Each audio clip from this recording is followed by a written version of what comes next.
É aqui, capa metálica. Ela vem tipo colado isso aqui, falando que é do PS4, vem um panfleto atrás.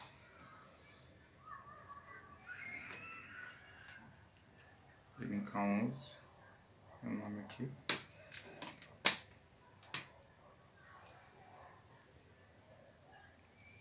Aí vem um Combat Pack.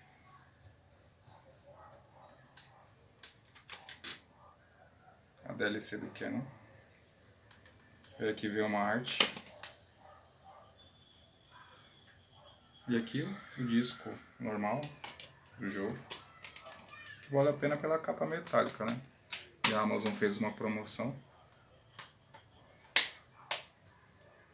Bem bonito. Vai entrar para a coleção aqui das capas. Agora eu vou fazer do Xbox One.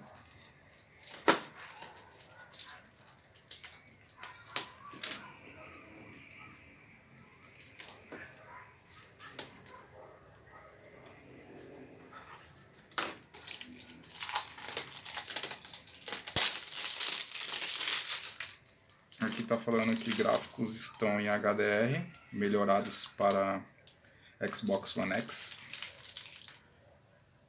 Não fala em 4K, porque o Xbox One X roda 4K. Vou tirar aqui o lacre.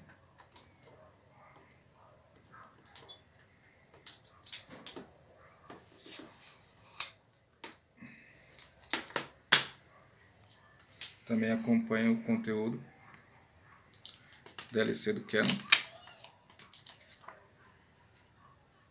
Não vou mostrar o código que eu vou utilizar. Vou deixar o código aqui. E o CD também. Normal. É isso aí, galera. Aqui foi o unboxing da versão capa metálica Steelbook e a versão básica de Xbox One e PS4. Valeu por assistirem aí. Até a próxima.